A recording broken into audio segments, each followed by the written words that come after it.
ओम शांति।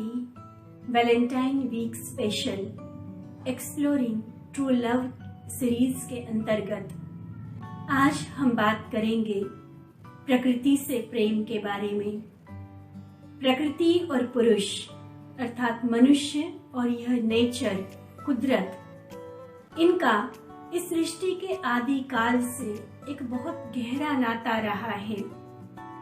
कहते हैं परमात्मा ने जब दुनिया बनाई तो मनुष्य के लिए उसने प्रकृति को बनाया और सृष्टि के स्वर्णिम काल सतयुग से लेकर यह प्रकृति अर्थात प्रकृति के पांचों तत्व जल, वायु, अग्नि, पृथ्वी और आकाश और साथ ही इस प्रकृति के मनुष्य के अलावा अन्य जो भी प्राणी, पशु मात्र, पेड़ पौधे, पंछी आदि है, उन सभी का हमारे जीवन में एक बहुत महत्वपूर्ण रोल रहा।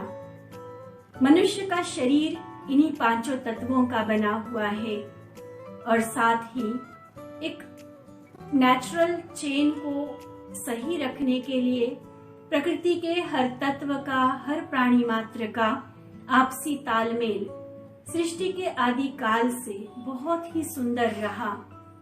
कहते हैं सृष्टि के शुरुआत में प्रकृति ऐसी थी जैसे यह सारी सृष्टि नंदनवन थी, पैराडाइज था, जहां हर समय बसंत बहार रहती थी।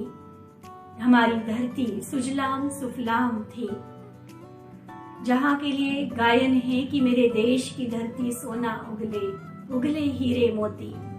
ऐसी उपजाऊ धरती, इत्र की तरह सुगंधित शीतल जल, मंद मंद चलती हुई पवन जिसमें खुशबू भरी हुई रहती थी। तो ऐसे सदा बसंत बहार वाला मौसम और सदा सुखदाई प्रकृति। यह बात हम कर रहे हैं सृष्टि के आदि काल की, स्वर्णिम युग, सतयुग की। लेकिन आज जिस समय, जिस युग में हम जी रहे हैं, अगर आज हम प्रकृति को देखें तो प्रकृति का वह सतोप्रधान, वह पवित्र, वह सहयोगी, सुखदाई स्वरूप लगता है कहीं गुम हो गया है। भले ही सूरज आज भी प्रकाश दे रहा है, भले ही नदियां आज भी पानी को मानव मात्र तक पहुंचा रही है, सब तरफ चाहे खेती है, पेड़ पौधे है, सभी तरफ आज भी प्रकृति हमें देने का काम कर रही है। तो क्या प्रकृति के प्रति हमारा मनुष्य का जो कर्तव्य है, क्या वो हम पूरी तरह से निभा रहे हैं? क्या सिर्फ प्रकृति ही देने के लिए बनी है? हम सभी जानते हैं कि कोई भी संबंध दोनों तरफ से निभाया जाता है। कवि प्रदीप जी का वो गीत मुझे याद आ रहा है जिसमें उन्होंने कहा है, सूरज न बदला, चांद न बदला, ना बदला रे आसमान, कितना बदल गया इंसान। प्रकृति आज भी दाता बनकर हमें दे रही है, लेकिन हम मानव क्या प्रकृति के उस ऋण को, उसके प्रति उस कृतज्ञता को महसूस करते हैं? फीलिंग ऑफ ग्रेटिट्यूड प्रकृति के प्रति हमारे मन में कितना है? थोड़ा सा सोचें, विचार करें और अपने जीवन की दिशा निश्चित करें। आज का मानव सिर्फ जरूरतों के लिए नहीं, लेकिन लालच के वश होकर प्रकृति का दोहन कर रहा है। ऐसे समय में इस वैलेंटाइन डे पर हम प्रकृति के प्रति, पर्यावरण के प्रति सच्चे प्रेम को महसूस करते हुए अपने कर्तव्य निभाने के लिए तैयार हो जाए। प्रकृति से प्रेम करना यह नहीं है कि हमने सिर्फ कलाकारी के द्वारा उसके पेंटिंग्स बना लिए या सिर्फ कोई कवि बनकर उसके ऊपर कविताएं लिख दी। इसे प्रकृति का प्रेम नहीं कहा जाता। प्रकृति के प्रति प्रेम है प्रकृति का, इस पर्यावरण का जो संतुलन बनाए रखने में हमारा प्रैक्टिकल उठाए गए कदम होंगे। आज देश विदेश, अंतर्राष्ट्रीय लेवल पर, राष्ट्रीय लेवल पर कई तरह के कॉन्फ्रेंसेस कर रहे हैं कि किस तरह से ग्लोबल वार्मिंग को रोका जाए। ग्लेशियर्स पिघल रहे हैं, कई जगह अनेकानेक तरीके से प्राकृतिक आपदाएं मानव जीवन को अव्यवस्थित कर रही है। और ऐसे समय में हम तुरंत तैयार हो जाते हैं प्रकृति को ब्लेम करने के लिए, उसके लिए शिकायतें लगाने के लिए। लेकिन हम सबसे पहले अपनी जिम्मेवारी समझें कि प्रकृति का वह रौद्र रूप क्यों हमारे सामने आ रहा है। कहीं न कहीं इसका कारण हम खुद हैं। आज बढ़ता हुआ पोल्यूशन, फैक्ट्रीज और इंडस्ट्रियल वेस्ट के कारण और साथ ही घटते हुए जंगल, बढ़ती हुई आबादी, ये सारा कारण बन रहे हैं जो प्रकृति का रौद्र रूप हमारे सामने आता है। आइए इस वैलेंटाइन डे पर प्रकृति के प्रति अपना प्रेम व्यक्त करते हुए हम कुछ संकल्प लें। सबसे पहली बात, अपनी ऐसी कुछ गतिविधियां हम नियंत्रित करें जिसके कारण प्रकृति को नुकसान पहुंच सकता है, जिसके कारण प्रकृति में प्रदूषण बढ़ सकता है। कम से कम उन गतिविधियों को करते चले, जितना हो सके ऐसे कार्यों को अवॉइड करें जिसके कारण प्रदूषण फैलता है, जिसके कारण प्रकृति में पोल्यूशन होता है। साथ ही कुछ पौधे हम लगाएं, उनकी देखभाल करें, उसकी संभाल करें। आज कई बड़े बड़े शहरों में हो सकता है कि बड़े बड़े गार्डन्स आप नहीं बना सकेंगे, लेकिन घर के छत पर, बालकनी में कुछ पौधे अवश्य लगाएं ताकि प्रकृति के संग में कुछ पल हम बिता सके। उनकी संभाल करें, बड़े प्यार से उनके साथ बातें करें, अपना कृतज्ञता का भाव उनके लिए प्रकट करें। थैंक्स बोले दिल से प्रकृति को, जो हमारे इस शरीर को पालन करने के लिए सब कुछ हमें दे रही है। सूरज की तरफ कुछ देर देखते हुए उसका धन्यवाद करें। पानी को कम से कम हम वेस्ट करें। कई तरह की ऐसी बातें हैं जिसके कारण हम ये इंतजार ना करें कि सरकार कोई आदेश पास करे और उसके बाद प्रकृति के लिए हम कुछ करेंगे। नहीं, हम खुद इनिशिएटिव ले, अपने लेवल पर जितना हो सके हम प्रकृति के प्रति जो कर सकते हैं, जो भी संभव है वह करते चले।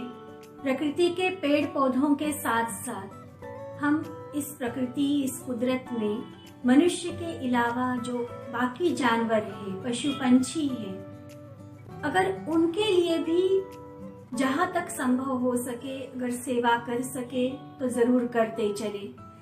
प्रकृति माँ, मदर नेचर है ये, और इसकी गोदी में पलता हुआ प्रकृति का हर जीव, हर जानवर, उनसे भी हम प्रेम करना सीखें।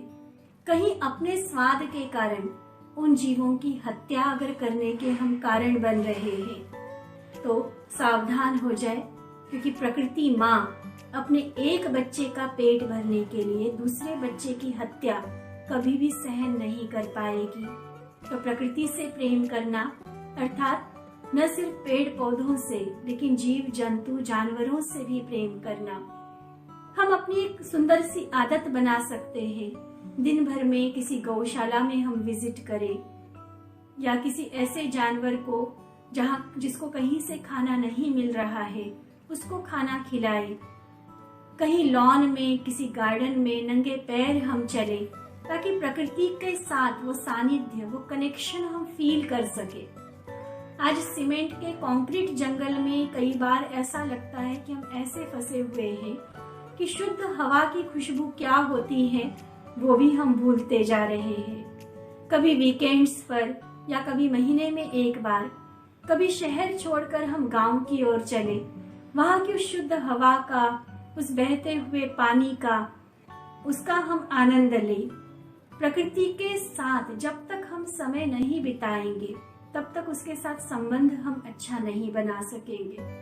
तो प्रकृति के प्रति प्रेम करते हुए आओ हम सभी उस प्रकृति पति, प्रकृति का रचयिता परमात्मा का आवाहन करते प्रकृति को सुंदर शुभ वाइब्रेशंस दे, क्योंकि हम सभी जानते हैं कि एक होता है प्रकृति के तत्वों को हमने अपने कर्मों के द्वारा या डोमेस्टिक इंडस्ट्रियल वेस्टेज के द्वारा जो पोल्यूट किया हुआ है, एक और पोल्यूशन हम सभी ने प्रकृति में फैलाया हुआ है और वह है मेंटल पोल्यूशन। हमारे मन के द्वारा उत्पन्न होने वाले विचार कई तरंगे, कई वाइब्रेशंस क्रिएट करते हैं। अगर हमारे विचार पॉजिटिव है, शुद्ध है, एक दूसरे के प्रति सद्भावना के हैं, प्रेम के हैं, तो वही वाइब्रेशंस प्रकृति रिसीव करती है। जापान में एक बहुत सुंदर एक्सपेरिमेंट इस बेसिस पर किया गया।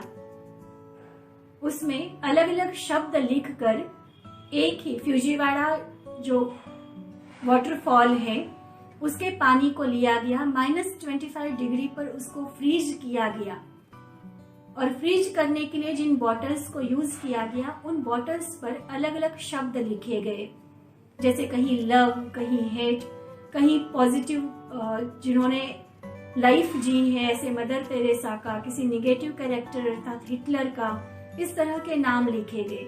और उन शब्दों की वाइब्रेशंस की, उन थॉट के वाइब्रेशंस की कमाल देखे। जब वो फ्रीज होने के बाद उसके क्रिस्टल स्ट्रक्चर को जब स्टडी किया गया तो सेम फिजिकल कंडीशंस में होने के बावजूद उनका क्रिस्टल स्ट्रक्चर अलग अलग था।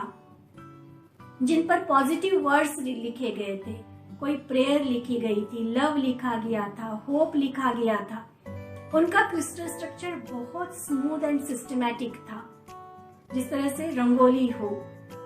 और जिन पर निगेटिव वर्ड्स या निगेटिव कैरेक्टर्स के नाम लिखे हुए थे वो बिल्कुल मेसी स्ट्रक्चर था, बिल्कुल गंदा और अव्यवस्थित स्ट्रक्चर था वो।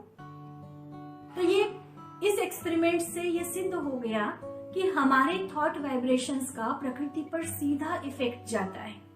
सिमिलरली हमारे जो पेट्स होते हैं या घर में लगाए हुए पेड़ पौधे होते हैं, उन पर भी यह एक्सपेरिमेंट्स किए गए कि एक पॉजिटिव थिंकर के घर का पेड़ पौधा, उसकी ग्रोथ, उसकी क्वालिटी क्या रहती है, और एक निगेटिव थिंकर कोई है तो उसके घर के पेड़ पौधे और उनके पेट्स किस तरह से रहते हैं, और एक्सट्रीम बिल्कुल नोटिसेबल डिफरेंस उनमें देखा गया। और ये एक्सपेरिमेंट्स हजारों बार किए गए और हर बार रिजल्ट यही रही कि पॉजिटिव थिंकिंग वाले व्यक्ति के घर के पेड़ पौधे हो या पेट एनिमल्स हो, उनकी रेस्पॉन्सेस पॉजिटिव रहे, उनकी ग्रोथ बहुत अच्छी रही। और बिल्कुल उसके अपोजिट रिजल्ट रहा निगेटिव थिंकिंग वाले व्यक्ति के घर में।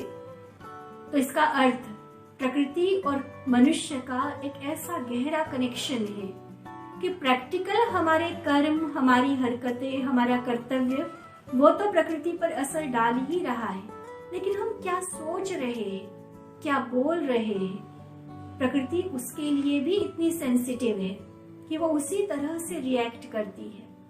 तो अगर आज हम प्राकृतिक आपदाओं को रोकना चाहते हैं, प्रकृति का फिर से वह स्वर्णिम सुख लेना चाहते हैं, तो आइए प्रकृति के प्रति प्रेम के वाइब्रेशंस क्रिएट करें। हर रोज कुछ समय निकालकर परमात्मा से वह पॉजिटिव वाइब्रेशंस ले और वही प्रेम के वाइब्रेशंस हम प्रकृति को दे, सूरज को दे, नदी को दे, हवा को दे, आकाश को दे। और यह प्रकृति फिर जो कि स्वयं दाता है वो भर भर कर हमें देने के लिए फिर से तैयार हो जाएगी। फिर से वह सुजलाम सुफलाम धरती, वह सुगंधित वायु, वह शीतल जल हमारी सेवा के लिए हाजिर हो जाएगा। सो इस वैलेंटाइन डे पर हम सभी प्रकृति के प्रति प्रेम की भावना को उजागर करते जाएंगे। ओम शांति।